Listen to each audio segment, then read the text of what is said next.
কাকাবাবু সিরিজের এটাই হচ্ছে ৬ নম্বর খণ্ড এবং অন্তিম খণ্ড। কাকাবাবু মানে শুধু চোর পুলিশ খেলা নয়, বরং তার সাথে মনস্তাত্ত্বিক এবং আবেগও জড়িত থাকে। এবং কেন আমি এই কথাটি বলছি তার আপনারা এই যে খণ্ডটি এটা পড়লেই বুঝতে পারবেন। এই খণ্ডের গল্পটিতে আমরা কাকাবাবুকে কখনো তীক্ষ্ণ গোয়েন্দা রূপে দেখব, কখনো আমরা দেখব তিনি একজন আবেগপ্রবণ মানুষ, কখনো আমি দেখব যে তিনি একজন প্রতিশোধ পরায়ণ যোদ্ধা রূপে পরিচালিত হচ্ছেন। আবার কখনো আমরা দেখব যে তিনি একজন অ্যাডভেঞ্চারিস্ট বা কি যেন বলে রিফর্মিস্টও। তো কেন বলছি সেগুলো আপনারা দেখতে পারবেন। এবং এই খণ্ডে একটা বৈশিষ্ট্য হচ্ছে এখানে পাহাড় থেকে জঙ্গল এবং আগ্নেয়গিরি সব রকম একদম মিলেমিশে রয়েছে। ফলে প্রাকৃতিক তত্ত্বে, প্রাকৃতিক প্রাচুর্যে ভরপুর অবশ্যই এই গল্পগুলো। এবার বলি কারা এই বন্ধুগুলো পড়বেন আগে থেকে বলে দিচ্ছি। যারা শুধু রহস্য সমাধান পছন্দ করে না, বরং তার সাথে কোথাও ঘুরতে যেতে চান মানে ভ্রমণ কাহিনী, ইতিহাস, গভীর মানসিক আবেগ ইত্যাদি ধরনের কাহিনী বা সাহিত্য খুঁজছেন, আমি বলব তাদের জন্য এই খণ্ডটি সেরা। বিশেষ করে যারা কাকাবু চরিত্রের রাগী এবং আবেগপ্রবণ দিকটি উভয় দিকই দেখতে চান, তাদের জন্য কিন্তু অবশ্যই বলব এই গল্পগুলি হচ্ছে মাস্ট রিড, এই খণ্ডগুলি মাস্ট রিড। যদিও কাকাবাবুর আগের যে গল্পগুলো ছিল সেগুলোর যে একটা বুনট বা কাহিনী সেগুলো অত্যন্ত সুন্দর ছিল ১ম দিককার। পরের দিকে সেগুলো কিছুটা একঘেয়ে হয়ে যায়। বাট তার মধ্যেও বলব যে মন্দের ভালো হিসাবে এই গল্পগুলোতে আমরা কিছুটা ছোট, ছোট আলাদা, আলাদা ভাবপ্রবণতা, আলাদা, আলাদা লেখনী স্টাইল কাকাবাবুর, সুনীল গঙ্গোপাধ্যায় সেগুলো দেখতে পেয়েছি। যদিও এখন হয় অনেক সময় লেখকরা যখন ক্রমাগত লিখতে থাকে না, তারা একটা ধাঁচের মধ্যেই সবসময় চরিত্রটাকে বেঁধে ফেলে। তারা মানে বুঝতে পারে না যে এই ধাঁচ থেকে আমি যদি বের করি তাহলে আর তো লোকে পছন্দ করতে পারবে না। ঠিক আছে? তো আমরা সবসময় বুঝতে পারি যে আচ্ছা এই গোয়েন্দা বা এই চরিত্র তার মানে এরকম হবে। এর থেকে বাইরে কিছু যেতে পারবে না। যেমন কাকাবাবু। কাকাবাবুকে ভাই আচ্ছা আরে হ্যাঁ, এরকমই তো হবে। যে যখন এরকম, এরকম ধরা পড়বে তখন এরকম ছাড়াতে যাবে। কখনোই আমরা দেখব না কাকাবাবু বলবে, "ধুর ছাড়ানোর দরকার নেই। বাড়িতে বসে চা খাই।" এরকম বলবে না। তো এটা অনেকটা ফ্যালাসি বলতে পারেন যে, যেটা আমরা হ্যারি পটারের চরিত্রে দেখি না। হ্যারি পটারের যখন কাহিনীগুলো আমরা দেখি তখন ১ম দিকে মানে মনে করুন হ্যারি পটার ১ম একটু হ্যারির মধ্যে একটু সাহসিকতা ছিল। তার সাথে একটা ভীতি মানে ভয় পাওয়ার একটা প্রবণতাও ছিল। আস্তে, আস্তে যত দিন যেতে লাগলো হ্যারির চরিত্রের মধ্যে একটা দৃঢ়তা, সাহসিকতা, বলিষ্ঠতা এবং একটুখানি কথা না শোনার যে প্রবণতা এগুলো বেড়ে যাচ্ছিল।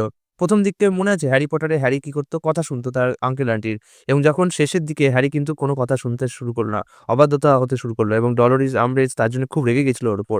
তো এইগুলোই হয় হচ্ছে আরো মানে এজন্য আমাদেরকে টানে যে আমাদেরও নিজেদের ইচ্ছা করে যে মাঝে, মাঝে আমরাও আমাদের যে পুরনো ধ্যান ধারণা সে থেকে বেরিয়ে নতুন কিছু খুঁজি। যাই হোক ওগুলো এখন বলার বিষয় না। আমি কাহিনীতে চলে আসি। আচ্ছা, কাহিনীতে দেখতেই পাচ্ছেন এখানে কি, কি রয়েছে। কাকাবাবু ও সিন্দুক রহস্য, কাকাবাবু এসে সাদা ঘোড়া, কাকাবাবুর প্রতিশোধ, এবার কাকাবাবুর প্রতিশোধ, কাকাবাবুর চোখে জল, কাকাবাবু আর বাঘের গল্প, আর আগ্নেয়গিরির পেটের মধ্যে। তো চলে যাই ১ম গল্পটাতে। এর ১ম টা হচ্ছে কাকাবাবু এবং সিন্দুক রহস্য। অবশ্যই বোঝা যায় যে এই যে কাহিনীটা এর মধ্যে একটা সিন্দুক বা কেমিস্ট্রি আছে। যে একটা সিন্দুককে কেন্দ্র করে রহস্য জট পাকানো হয়। বিশেষত তার মধ্যে থাকা একটা উইলকে এবং কেন আলাদা এই গল্পটি সেটাও বলছি যে কাকাবাবুর অনেক গল্পে আমরা দেখতে পাই বড়, বড় ভিলেন বা আন্তর্জাতিক চক্রান্ত থাকে।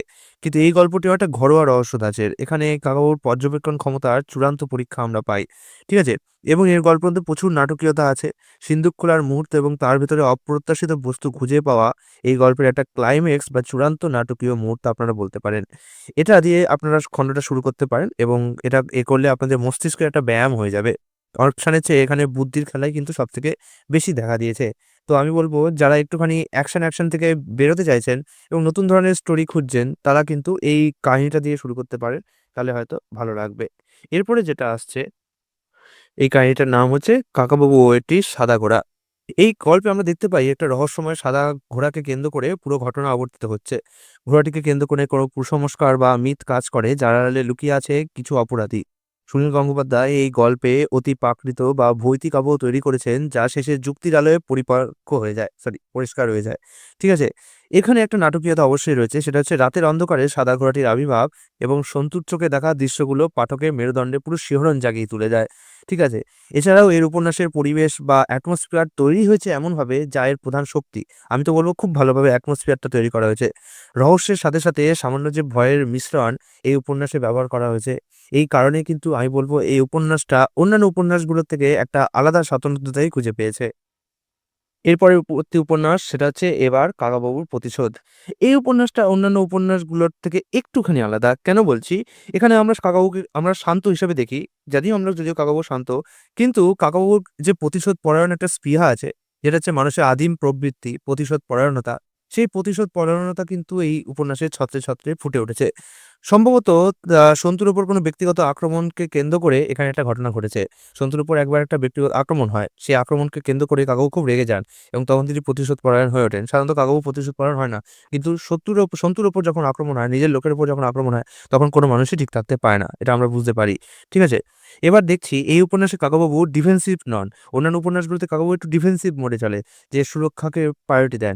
কিন্তু এই যে উপন্যাসটা, এই উপন্যাসে কাকাবাবু বরঞ্চ আক্রমণাত্মক বা অফেন্সিভ টাইপের। ঠিক আছে? তার ক্রাশটি এখানে শুধু হাঁটার জন্য লাঠি হয়ে থাকেনি, এখন পুরোদস্তুর হাতিয়ার হয়ে গিয়েছে। ভিলেনের সাথে কাকাবাবুর মুখোমুখি সংঘাত এবং কাকাবাবুর ক্ষুরধার সংলাপ এই গল্পের একমাত্র প্রাণ। সত্যি কথা বলতে কি, যারা কাকাবাবুর অ্যাকশন অভাব পছন্দ করেন, অ্যাকশন অবতার, তাদের জন্য এটি সেরা একটা গল্প হয়ে উঠবে। এখানে আপনারা বুঝতেই পারছেন এর টাইটেলটি দেখলে কিন্তু রক্ত গরম করার জন্য যথেষ্ট। এর পরবর্তী যে উপন্যাসটা আছে, সেই উপন্যাসটার নাম হচ্ছে কাকাবাবুর চোখে জল। সেটা একটু আমি খুঁজে নিই। পেয়েছি। এই উপন্যাসটার ব্যাপারে এবার একটু কিছু বলি। এই উপন্যাসে কাকাবাবু সিরিজের অন্যতম একটি আবেগপ্রবণ গল্প বলতে পারেন। ঠিক আছে? নাম শুনে বুঝতে পারছেন অবশ্যই যে কাকাবাবুর চোখে জল। কাকাবাবুকে আমরা কি একটা হার্ডকোর রূপে দেখিয়েছি। তিনি শক্ত সমর্থ, তিনি সহজে কাঁদেন না। কিন্তু এই উপন্যাসে আমরা ১ম দেখলাম যে কাকাবাবু কাঁদতেও পারেন। তাই এটা একটা বিতর্কিত গল্পও বলতে পারেন আপনারা। ঠিক আছে? রাজা রায়চৌধুরী কি সত্যিই কাঁদেন? এই প্রশ্নটি কিন্তু পাঠকদের মনে তোলপাড় করে তুলেছিল অনেকদিন ধরে। তাই সম্ভবত এই প্রশ্নের উত্তরই সুনীল গঙ্গোপাধ্যায় আমাদের এই উপন্যাসে দিয়েছেন। সাধারণত সন্তু বা জোজোর কোনো বড় বিপদ হলে বা খুব কাছের জন কেউ বিশ্বাসঘাতকতা করলে বা মৃত্যু হলে কাকাবাবু ভেঙে চুরমার করে দেয়, এটা ঠিকই। কিন্তু এখানে আমরা সেটাই দেখতে পাচ্ছি যে আমি মূল ক্লাইম্যাক্সটা বলব না। তাহলে হয়তো আগে থেকেই আপনারা যে নাটকীয়তা আছে সেটা মানে অতটা ভালো লাগবে না। কিন্তু বলব একটা ঘটনা হবে। সেই ঘটনার ফলে কাকাবাবুর চোখে জল আসবে। সেই ঘটনাটা আপনারা গল্পের মাঝে বা শেষের দিকে পেয়ে যাবেন। ঠিক আছে? যাই হোক, এটি একটি নিছক গোয়েন্দা গল্প কিন্তু নয়। এটি একটি সাইকোলজিক্যাল ড্রামা। কারণ কাকাবাবুর লৌহ মানবের খোলস থেকে বেরিয়ে আসা রক্ত মাংসের মানুষটিকে এখানে আমরা দেখতে পাচ্ছি। এই গল্পের সেই নাটকীয় মুহূর্তটি কখনোই আমি ভুলব না, যখন কাকাবাবু নিজের আবেগ আর ধরে রাখতে পারলেন না এবং ঘড়ার করে কাঁদতে লাগলেন। অবশ্যই এটি বাংলা কিশোর সাহিত্যের ইতিহাসে এক আইকনিক মুহূর্ত, যেখানে আমরা অন্যান্য গোয়েন্দা চরিত্র মানে ফেলুদা ব্যোমকেশকে কাঁদতে অন্তত দেখিনি, সেখানে কাকাবাবুকে আমরা কাঁদতে দেখছি। এই গল্পটি পড়ার সময় অবশ্যই পাঠকের চোখেও জল আসতে বাধ্য, যদি আপনারা খুব আবেগপ্রবণ হয়। আমার চোখে সেরকম জল আসেনি। ঠিক আছে? যাই হোক, এটি প্রমাণ করে যে নায়করা অবশ্যই কাঁদে। হ্যাঁ, নায়করা যে এমন হার্ডকোর হবে, তারাও কাঁদে, এটা এই গল্পে প্রমাণ হয়ে যায়। এই খণ্ডের আমি বলব এটা একটা মাস্ট রিড গল্প। কারণ অন্যান্য গল্পগুলোর থেকে কাকাবাবুর যে চরিত্রটা একদম পুরো 90 ডিগ্রি কেন 180 ডিগ্রি যে শিফট করেছে, টার্ন নিয়েছে, সেটা এই গল্পটা না পড়লে আপনারা বুঝতে পারবেন না। তাই জন্য আমি বলব যে এই গল্পটা হচ্ছে এই খণ্ডের সবথেকে সেরা গল্প। এরপরে যে গল্পটা আসছে সেটা হচ্ছে কাকাবাবু ও দাঁড়ান, কাকাবাবু আর বাঘের গল্প, ৩৭৭ পাতা। ৩৭৭ পাতায় কাকাবাবু। আচ্ছা, এই উপন্যাসগুলো আমি রিভিউ করার সময় আ কিছুটা এআই এর সাহায্য নিয়েছি। এজন্যে কিছু তথ্য বা উপাত্ত হয়তো একটুখানি ভুলভাল থাকতেও পারে। আমি বলছি না যে পুরো কাহিনীটাই ভুলভাল থাকবে। বাট ছোটখাটো কিছু পয়েন্ট, ২-১ টা পয়েন্ট মিস থাকতে পারে। ভুলভাল কথাটা বলা ঠিক হবে না, মিস থাকতে পারে। যদি আপনারা এই কাহিনীগুলো পড়ে থাকেন এবং কিছু পয়েন্ট আমি মিস করে গিয়ে থাকি, তাহলে আমি বলব অবশ্যই নিচে কমেন্ট করে দিতেন। বা যদি কিছু একটা ভুলভাল হয়েও থাকে, কারণ এআই কে তো ভরসা করা যায় না, তাহলেও বলব আপনারা অবশ্যই কমেন্ট করলে আমি খুব খুশি হব। এরপরে আসছে কাকাবাবু আর বাঘের গল্প। এই গল্পটিতে আমরা দেখতে পাচ্ছি জঙ্গল, আদিম পরিবেশ এবং মানুষ এবং বাঘ, এই ৩ টের একসাথে সমাবেশ। ঠিক আছে? সুনীল গঙ্গোপাধ্যায় জঙ্গল এবং বন্যপ্রাণীদের বর্ণনা দিতে অত্যন্ত দক্ষ ছিলেন, এটা আমরা নিঃসন্দেহে জানি। তাই এই গল্পের প্রকৃতির রুদ্ররূপ এবং মানুষের লোভের এই যে লড়াই, সেটা কিন্তু ভালোভাবে ফুটিয়ে তুলেছেন তিনি। জঙ্গলের নিস্তব্ধতা এবং হঠাৎ বাঘের গর্জন টেনশন তৈরিতে অবশ্যই এই দুটো জিনিসের জুড়ি মেলাই ভার। এই গল্পটি কেন পড়বেন এটা এবার বলি। এটি একটি পিওর অ্যাডভেঞ্চার। যারা কোনো শিকারী গল্প বা জিম করবেটের গল্প খুব পছন্দ করেন, তাদের জন্য কিন্তু এই লেখাটি দারুণ লাগবে। অবশ্যই খুব ভালো লাগবে। আগ্নেয়গিরির পেটের মধ্যে হচ্ছে এর পরের গল্প। এই গল্পটি হচ্ছে লাস্ট গল্প। যদিও এরপরে কাকাবাবু আরো অনেক গল্প লিখেছেন, সেগুলো আমি আস্তে বলব। তা আগ্নেয়গিরি পেটের মধ্যে এই টাইটেলটাই আপনাদের বলে দিচ্ছে যে এটি একটি হাই ভোল্টেজ অ্যাডভেঞ্চার। সম্ভবত আমেরিকা বা বিদেশের কোনো আগ্নেয়গিরি, যেমন মাউন্ট সেন্ট হেলেনা বা অন্য কোনো কাল্পনিক লোকেশন এর পটভূমি। সম্ভবত কেন বলছি? কারণ আমি কাহিনীটাকে এআই দিয়ে সার্চ করেছি যে একটু বিষয়বস্তু বলো। তাই জন্য ও বলেছে সম্ভবত। তাই আমি আর এটা পড়িনি। ঠিক আছে? এজন্য আমি এটাকে আর বলতে পারছি না। এটা আমার দুর্বলতা ভেবে ক্ষমা করে দেবেন। আমি এই গল্পগুলো অনেকদিন আগে পড়েছিলাম এবং তারপরে আমি এগুলোকে ভুলে গেছি। তাই আমি এটা স্বীকার করছি যে আমি এগুলো ভুলে গিয়েছি। তাই এগুলো পুনরায় পড়ে রিভিউ করা অত্যন্ত সময়বহুল কাজ। এজন্য আমি এটাকে এআই এর সাহায্য নিয়েছি এবং এআই এর মাধ্যমে এই গল্পগুলোর রিভিউ আমি করেছি। এআইকে বলেছি যে, "বলো এর মধ্যে কি বিষয়বস্তু আছে, এগুলো কবে প্রকাশিত হয়েছিল?" কারণ এখন এই হাই-ফাই রিসার্চ করা এখন এআই দিয়ে অনেক সোজা হয়ে উঠেছে। তাই আমাকে ক্ষমা করে দেবেন যদি আমি কিছু ভুল তথ্য বা উপস্থাপনা করতে পারি। তবে হ্যাঁ, এটুকু আমি ভরসা আছি যে এআই অন্তত ঠিক বলছে। কারণ কিছু জিনিস আমার এমন না যে আমি পুরো 100% গল্পগুলো ভুলে গেছি। আমার প্রত্যেকটা গল্পের কিছু তো হাবছা মনে আছে এবং এই 'আগ্নেয়গিরি' পেটের মধ্যে একটা সিরিয়ালও হয়েছিল। এইটা আমার মনে আছে অ্যানিমেশন টাইপের সিরিয়াল। তো আমি অ্যানিমেশন টাইপের সিরিয়ালটা দেখেছিলাম।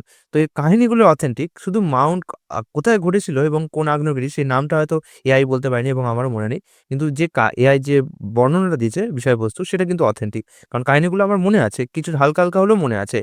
তার জন্য আমি অন্তত এটুকু ভরসা দিতে পারি। তবুও যদি কেউ পড়ে থাকেন এখন এবং আপনার যদি মনে হয় যে এআই কিছু ভুল বলেছে বা কিছু গাফিলতি আছে বা কোনো তথ্য মিস চলে গিয়েছে, তাহলে বলব আপনারা নিচে কমেন্ট করে দিন তাহলে খুব ভালো হয়। ওকে? যাই হোক এই গল্পটিতে আপনারা দেখতে পাচ্ছেন যে কেন এটি আলাদা। সায়েন্স ফিকশন এবং হার্ডকোর অ্যাডভেঞ্চার এর মিশ্রণ হয়েছে। লাভা, উত্তপ্ত পরিবেশ এবং প্রকৃতির ভয়ঙ্কর রূপের মাঝে কাকাবাবুর বেঁচে থাকার যে লড়াই, তা এখানে দেখা যায়। এখানে ভিলেন কোনো মানুষ নয়, বরং প্রকৃতি নিজেই এক বড় ভিলেন।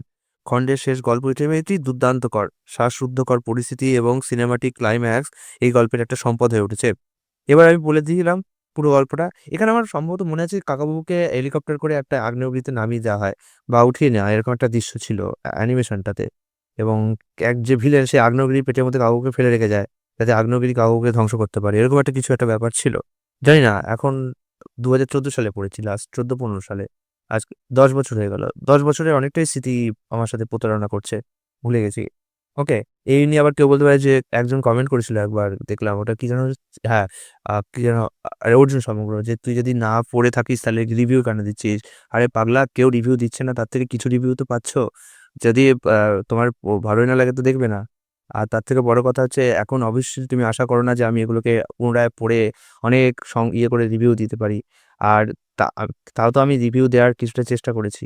অন্যরা তো কেউ সেই রিভিউ গুলোও কেউ দেয়নি। আমি তো তাও বইগুলোকে কিছুটা কিছু দেখিয়েছি। তুমি কি আশা করছো? আমি তাকে যে কমেন্ট করেছে তাকে এই উত্তরটা দিচ্ছি। তুমি কি আশা করছো? এখন আমি প্রত্যেকটা পৃষ্ঠা তোমাকে খুলে দেখাবো এবং প্রত্যেকটা কাহিনী তোমাকে পড়ে বলব। যেটুকু যা রিভিউ দিচ্ছি তার রিভিউ বলতে তুমি শুধু কাহিনীগুলো দেখে রাখো। কি কাহিনী আছে, পৃষ্ঠার সংখ্যা কেমন, পৃষ্ঠার কোয়ালিটি কেমন, দাম কেমন ইত্যাদি। কাহিনীর ভেতরে বিষয়বস্তু কি আছে সেটা তোমার জেনে কোনো লাভ নেই। সেটা তুমি যখন পড়বে তখন এমনিই বুঝতে পারবে। ঠিক আছে? তাই তবুও আমি এবার এ সে তবুও একদম খারাপ বলেনি। কাহিনী জানলে ভালো হয়। তাই জন্য আমি এআই এর সাহায্য নিয়ে এই জিনিসটাকে পুরোপুরি আবার পুনরায় প্রস্তুত করেছি। কাকাবাবু সমগ্রর ক্ষেত্রে যে এআই আমাকে সাহায্য করো। এর ভেতরে বিষয়বস্তুগুলো কি আছে? নাহলে আমি বিষয়বস্তুটি খুব একটা গুরুত্ব দিতামও না। যাই হোক, এটুকুই ছিল আজকের ভিডিও।